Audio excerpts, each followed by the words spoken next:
lihat ada yang belum proporsional.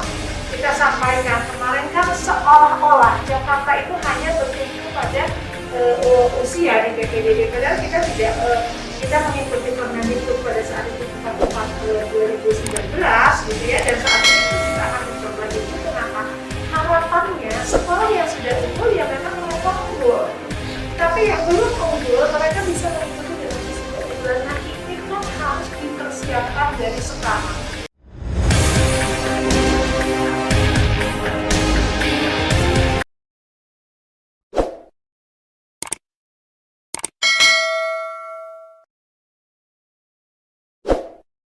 Guys, sekarang kita menuju ke kantor Dinas Pendidikan Provinsi DKI Jakarta. Letaknya di Jalan Gatot Subroto. Nah, ini dalam perjalanan kita akan mewawancarai Ibu Kepala Dinas Pendidikan bernama Ibu Nahdiana. Nah, kita memang bikin wawancara khusus dengan beliau dalam rangka Hari Pendidikan Nasional 2 Mei 2021 ya. Kita lihat bagaimana pandangan-pandangan seorang kepala dinas terhadap pendidikan yang berkualitas dan berkeadilan ya. Kita ikuti nanti wawancaranya, tapi jangan lupa untuk like, share, comment, and subscribe. Bagi yang sudah subscribe saya ucapkan terima kasih. Bagi yang belum, segera bunyikan loncengnya. Oke, sampai ketemu di kantor Dinas Pendidikan DKI Jakarta. Assalamualaikum warahmatullahi wabarakatuh. Salam sejahtera untuk kita semua. Kali ini kita ngobrol tentang pendidikan karena dalam rangka peringatan Hari Pendidikan Nasional yang jatuh pada setiap tanggal 2 Mei. Dan pada acara kegiatan di 2 Mei kali ini, salah satunya adalah mau ngobrol dengan Ibu Kepala Dinas Pendidikan DKI Jakarta.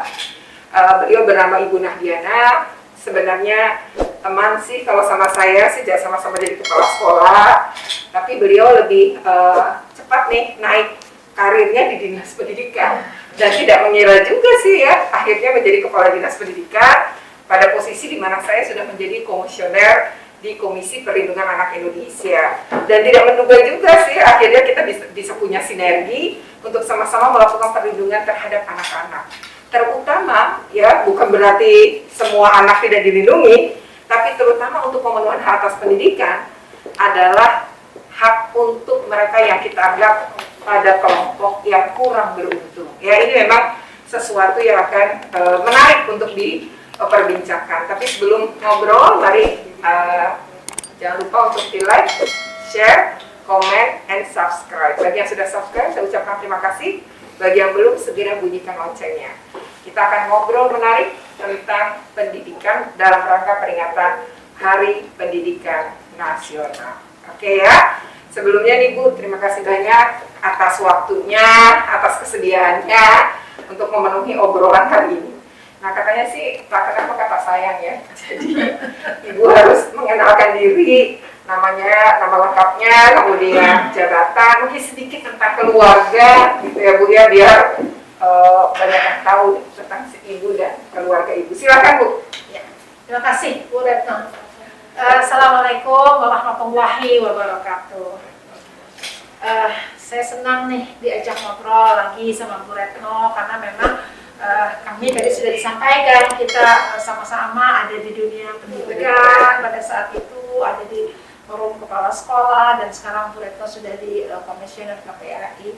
Jadi saya tadi sudah dikenalkan namanya Nahdiana, simpel nama saya Nahdiana. Jadi orang kadang menyebutnya bisa Buna, Bu Ana. Saya besar dan lahir itu dari sebetulnya ayah saya itu dulu guru. Oh, guru juga, keluarga guru ya. Guru madrasah pada saat itu ayah saya, tapi karena memang pada saat itu era-era itu di kaum Betawi itu ayah saya juga termasuk yang punya kemauan belajarnya kuat. Jadi sampai selesai program-program pendidikan tingginya, lalu ayah saya menjadi seorang auditor gitu. Jadi saya mulai mengajar di salah satu sekolah di Jakarta Timur lama, lalu saya diamanahkan untuk memimpin sekolah di 5 sekolah. Saya ada di kurikulum, waktu itu di kurikulum pendidikan di SMP, SMA, di Dinas Pendidikan ini. Lalu saya 5 tahun mengurus tentang program Kartu Jakarta Pintar. Ya, Kartu Jakarta Pintar ya, KJP. Jadi anak-anak kurang mampu ya, itu betul-betul ibu yang nangani waktu itu ya. Ya. Dan baru kebentuk ya bu waktu zaman Ya, itu ya. jadi 2015 itu baru ada UPT di Dinas Pendidikan. Sebelumnya ad hoc di bidang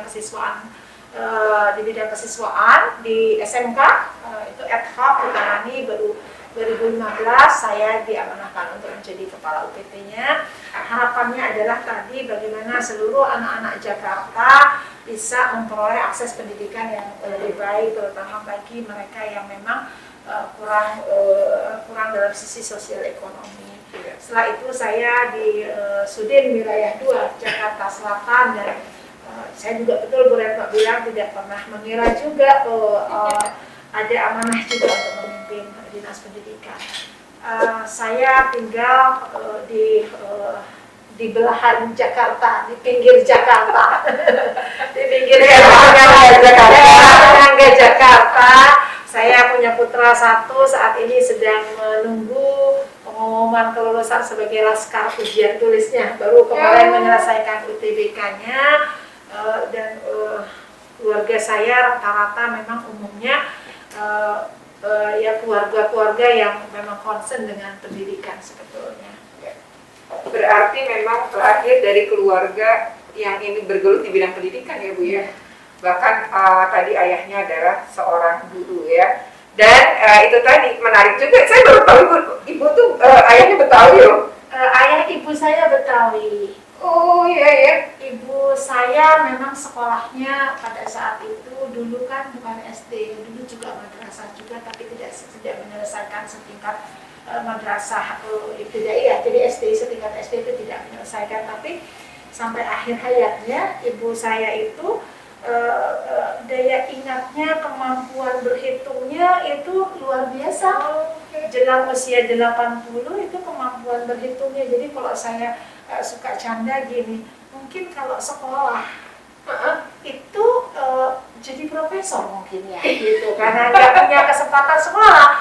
Maka itu Bu Retno saya sangat concern, apalagi Bapak Gubernur DKI Jakarta sangat concern bahwa pendidikan itu sejatinya memang harus menjadi eskalator. Jadi harus ada kenaikan kelas, jangan sampai terjadi ketimpangan yang sangat jauh. Jangan sangat lebar ya. Dan di mana DKI ini penghasilannya luar biasa ya secara daerah, tetapi masa ya sampai anak-anak tidak bisa sekolah gitu ya. Nah ini sesuatu yang sangat menarik, karena biasanya kalau pakai beberapa belajar dari beberapa tulisan, memang tidak banyak loh orang Betawi yang kemudian punya pikiran yang sangat maju. Jadi ibu beruntung sekali punya ayah yang berpikiran maju, dan punya ibu walaupun tidak menyelesaikan pendidikan tinggi, namun sebenarnya cerdas gitu. Ya itu jadi artinya membesarkan anak-anak ya. Karena ibu saya bilang kalau kamu nggak sekolah itu artinya gini, mungkin konsepnya ibu saya itu konsep mengkader gitu. Ibu berapa bersaudara? Saya 5 bersaudara. Ibu anak ke? Anak saya anak di tengah. Anak ketiga. Iya. Anak ketiga. Anak ketiga. Jadi ibu saya mengatakan bahwa nggak apa-apa kita tuh nggak memiliki tanda kutip secara materi gitu ya. Tapi yang penting kamu pada sekolah gitu. Jadi emang kalau sudah sekolah itu saya tuh nggak boleh, kita kalau lagi belajar mau apa tuh nggak boleh diganggu apapun, sudah belajar aja kerjanya gitu. Jadi pendidikan tuh betul diutamakan gitu di lingkungan keluarga. Dan akhirnya jadi kepala dinas pendidikan, cocok berarti Bu. Nah sekarang ibu sendiri memandang gimana Bu? Kan kalau DKI ini tentu secara ini ya luar biasa lah ya, secara keuangan sampai bisa sekolah gratis sampai ada level SMA dan SMK. Tapi kalau ibu sendiri memandang pendidikan tuh seharusnya tidak hanya berkualitas tapi juga berkeadilan. Nah kalau saya menangkap itu ya dari obrolan dengan ibu. Nah ibu bisa nggak ceritain pandangan ibu tentang itu, dan itu mempengaruhi ketika ibu menjadi seorang kepala dinas pendidikan? Ya. Jadi ketika memang saya diamanahkan jadi kepala dinas pendidikan, sebenarnya dalam sebuah organisasi kita mengacu kepada visi. Apa yang harus kita buat untuk langkah-langkah dan arah ke depan, selain kita turun dari visi DKI Jakarta Dinas Pendidikan itu kan visinya sederhana. Kalau dari sisi karyawan sederhana, mewujudkan pendidikan yang tuntas dan berkualitas untuk semua. Tapi begitu kita breakdown kepada langkah-langkah, lalu indikator pengukurannya ini menjadi sangat kompleks. Gitu. Ini menjadi sangat kompleks dan saya mengatakan bahwa Jakarta ini kota kolaborasi, jadi tidak bisa diselesaikan oleh dinas pendidikan itu sendiri. Lalu kita melihat dulu seperti apa. Tadi saya sampaikan bahwa sejatinya pendidikan ini bisa bertransformasi, menyiapkan anak-anak di masa mendatang. Mereka siap untuk dalam persaingan, dalam sisi-sisi kemampuan akademis, kecerdasan yang ada. Inilah sejatinya pendidikan itu harus sampai ke sana. Nah, ketika bicara di sana, saya melihat bagaimana tidak hanya tuntas dan berkualitasnya, tapi ketika bicara pendidikan, dinas pendidikan ini kan yang diayomi itu ada pendidikan negeri dan pendidikan yang swasta yang diselenggarakan oleh masyarakat. Lalu kita melihat kok satu sama lain sepertinya terjadi polarisasi. Terjadi polarisasi, ada yang dikatakan negeri sesama negeri, ada negeri yang dikatakan sangat unggul, ada negeri yang dikatakan masih sangat butuh dibantu. Swasta pun demikian, maka kita ingin terjadi kesetaraan, baik negeri atau negeri dengan swasta. Nah, kita mulai mencanangkan, dan ini saya bersyukur, saya didukung sekali dan Bapak Gubernur itu sangat concern sekali dengan pendidikan ini, bahwa kadang masyarakat salah paham. Jadi pendidikan bukan melulu milik orang-orang yang tidak mampu, tetapi pendidikan itu harus dia merata, berkeadilan. Jadi di sana yang namanya kita punya lembaga negeri itu kan memang sangat terbatas dibanding swasta. Jadi contohnya PPDB kemarin dengan segala dinamikanya, tentunya apa sih dibalik dinamika itu? Kita ingin secara proporsional dari seluruh lapisan masyarakat itu ada di negeri. Padahal sebelumnya kita melihat ada yang belum proporsional. Kita sampaikan kemarin kan seolah-olah Jakarta itu hanya bertumpu pada usia di PPDB, padahal kita tidak kita mengikuti Permendikbud pada saat itu 44 2019 gitu ya, dan saat ini pun kita akan mencoba itu. Kenapa? Harapannya sekolah yang sudah unggul ya memang mereka unggul, tapi yang belum unggul mereka bisa mengikuti dalam sisi keunggulan. Nah, ini kan harus dipersiapkan dari sekarang dalam jangka panjang dan dalam skala besar. Harus dibuat programnya itu gitu. Jadi kami memang programnya sekarang bagaimana menyetarakan pendidikan negeri dengan swasta, negeri dengan negeri, dan swasta dengan negeri. Swasta kan beragam juga.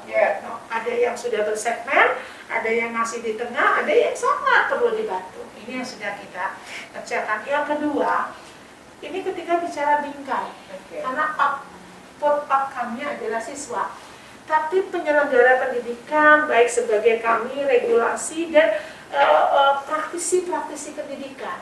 Di sekolah itu ada kepala sekolah, ada guru, ada pengawas. Kami pun melakukan hal ini adalah bagaimana merevitalisasi fungsi pengawas, lalu kompetensi kepala sekolah, kompetensi guru. Ini yang sedang kita terus lakukan saat ini.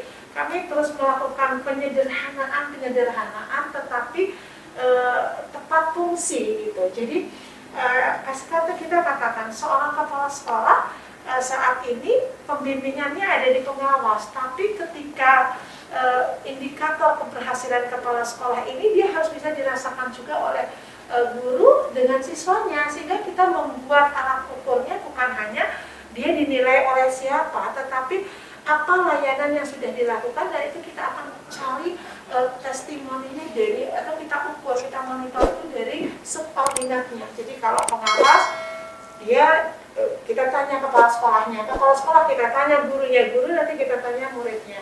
Yang berikutnya kita juga ingin ke kurikulum kita adalah kurikulum yang adaptator. Nah, ini tentunya tadi saya katakan tidak bisa dinas pendidikan sendiri. Program inilah dari program yang saya sampaikan, kami sangat membuka diri untuk seluruh komunitas, platform-platform yang memang sangat concern juga dengan pendidikan. Jadi kita sudah banyak kerjasama, terutama untuk pelatihan guru. Karena guru kita itu per April ini saja negeri dengan swasta itu 95.000. Gitu ya, jadi ini kan nggak sedikit, tapi kita sudah total itu ya, total negeri swasta 95 ya. Betul. Nah, Nah, ada KJP dan KJMU. Ini juga bagian intervensi yang diberikan oleh pemerintah daerah bagaimana anak-anak dari keluarga tidak mampu punya kesempatan. Maka di KJP KJMU pun saat ini kita sudah melakukan bagaimana KJMU ini nanti anak-anak kita itu juga bisa secara graduate-nya, secara kelulusannya mereka juga bisa diberdayakan untuk masyarakat Jakarta. Nah, terakhir mungkin Bu Retno dalam pandangan sekolah itu kan banyak alumni ya, banyak alumninya. Jadi banyak yang berhasil juga. Banyak berhasil alumni dan lain-lain. Ini pun sedang kita galang bahwa alumni ini agar bagaimana karena tiap sekolah potensi alumninya ini kan tidak sama. Kalau sekolah yang sudah besar alumninya sudah banyak yang berhasil. Tapi bagi sekolah-sekolah yang mungkin pada saat ini perlu jadi banyak alumni yang memang mungkin dia tidak bisa bantu langsung. Nah, ini akan kita juga lakukan sebuah program nanti bagaimana alumni yang sudah banyak bisa membantu di sekolah-sekolah yang ini. Jadi sinergi nggak harus dari sekolahnya dia. Iya, karena kan memang seperti itu harapannya nanti guru Jakarta, kepala-kepala sekolah Jakarta, penyelenggara pendidikan dan praktisi pendidikan di Jakarta itu betul-betul bisa punya visi bagaimana kita bisa setara dengan kota-kota maju di Indonesia dan di negara seberang.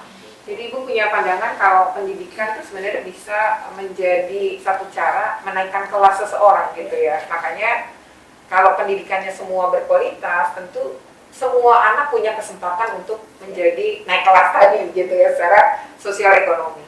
Nah kalau misalnya program ya Bu, kalau terkait dengan program-program unggulan, kalau dari penjelasan Ibu tadi kan cara pandang Ibu kan menggambarkan bahwa hampir semua program yang Ibu katakan itu betul-betul ya berbicara kualitas, tapi juga berbicara untuk semua, kan berkeadilan, jadi dinikmati oleh semua.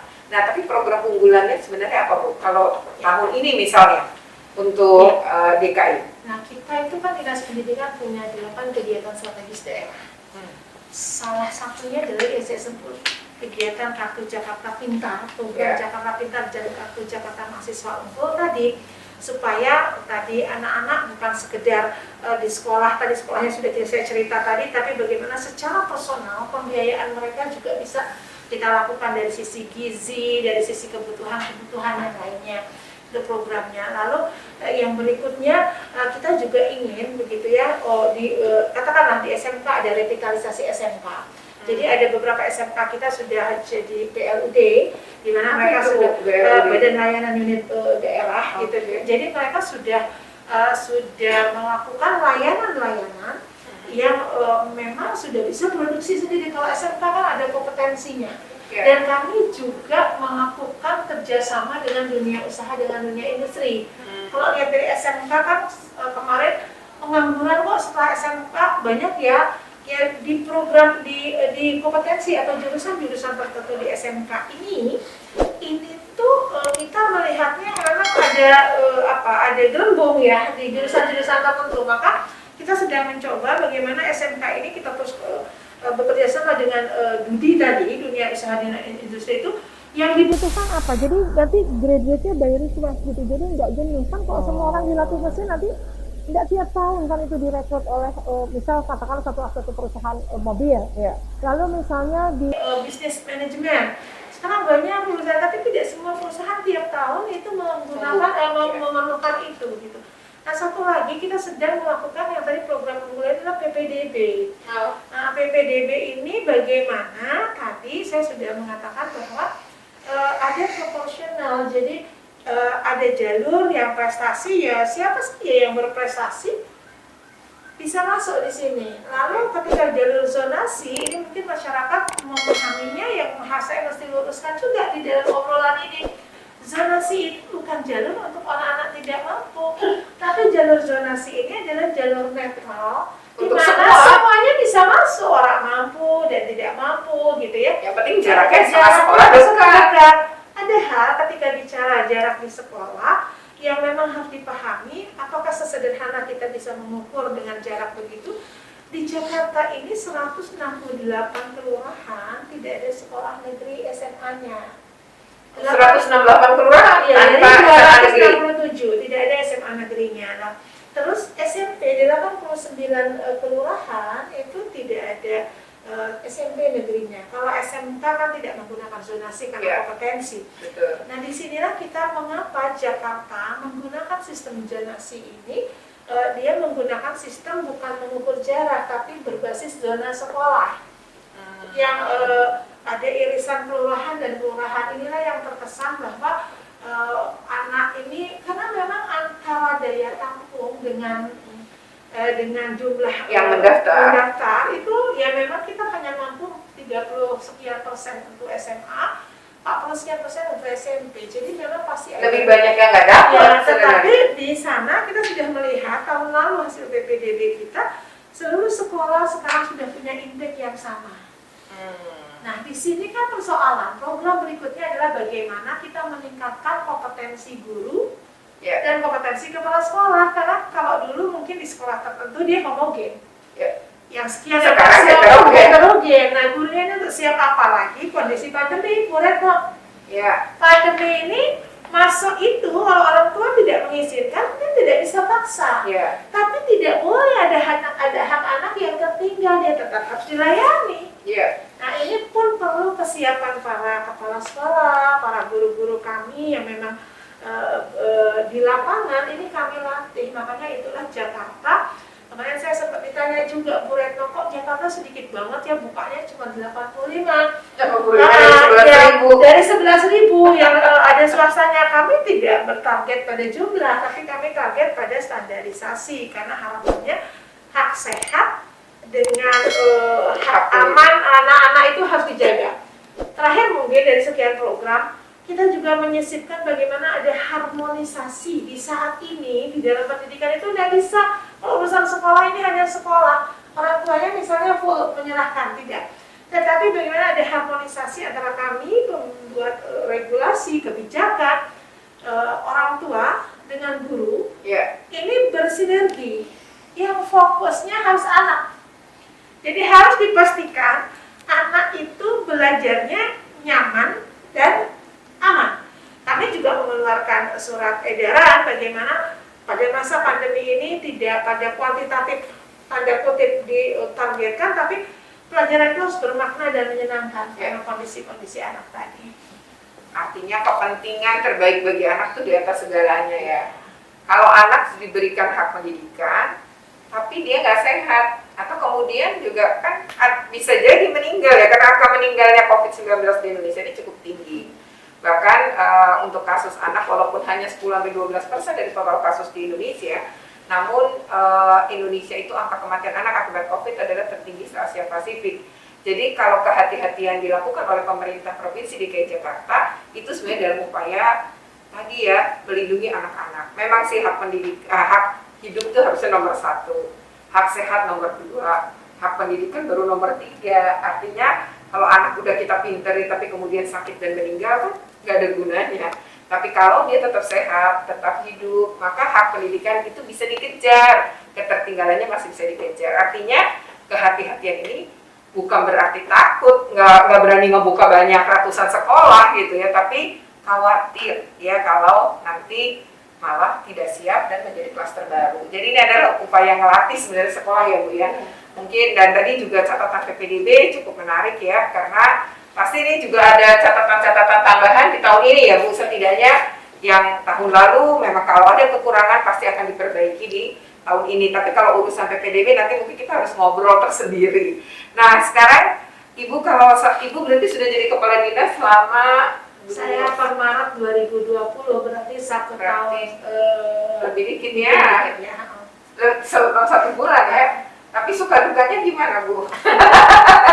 Karena begitu jadi kepala dinas, nggak lama PPDB habis gitu ya, dan langsung tiap hari menghiasi media dan luar biasa ya saat itu hebohnya. Gimana Bu suka dukanya Bu? Jadi gini, kalau saya mungkin mengatakan dimanapun kita stay, dimanapun kita berdiri, on position manapun, pasti ada suka dan duka. Kalau bicara suka dan duka ya, jadi resiko pekerjaan, resiko.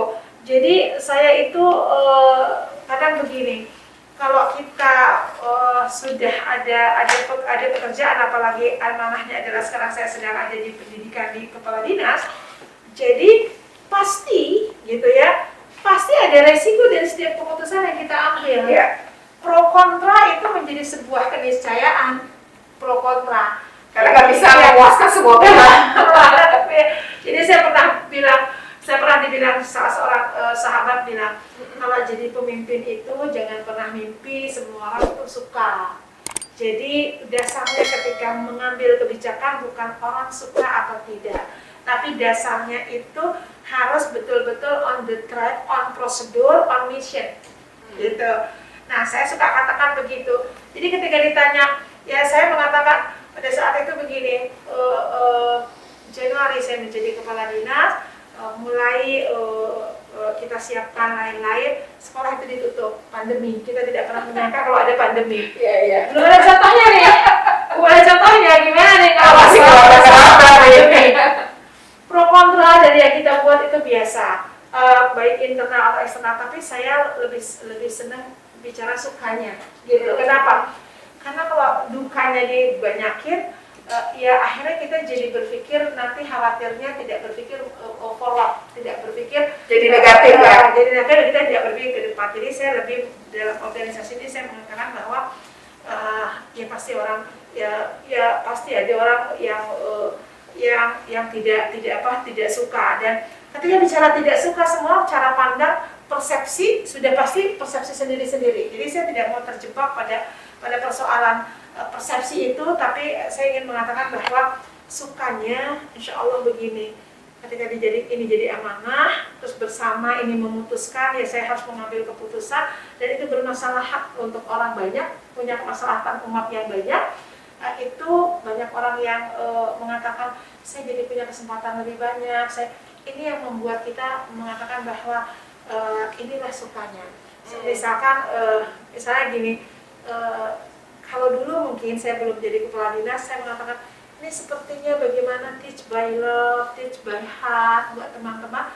Mungkin didengarnya cuma ya teman-teman kita ngobrol aja, tapi dengan ini saya tuangkan bahwa kalau pinter anak-anak Jakarta atau anak-anak sekarang itu dengan one touch, dengan pinjarnya saja dia sudah bisa berselancar. Tapi konsep pendidikan itu ada bagaimana skill yang kita bisa latih. Skill itu kita menentukan utamanya mereka berkarakter mulia. Gitu. Iman dirinya ya Bu ya. Tidak hanya cerdas di pikiran, tapi juga berperilaku yang tentu sopan, baik, tapi juga taat kepada Tuhan yang Maha Esa. Ya, ini perbincangan yang menarik dalam rangka Hari Pendidikan Nasional. Ya, tentu saja bagaimana pemikiran ya dari seorang kepala dinas, itu pasti akan mempengaruhi bagaimana pendidikan di DKI Jakarta. Mungkin kita sama-sama mengucapkan selamat Hari Pendidikan Nasional kali ya Bu ya.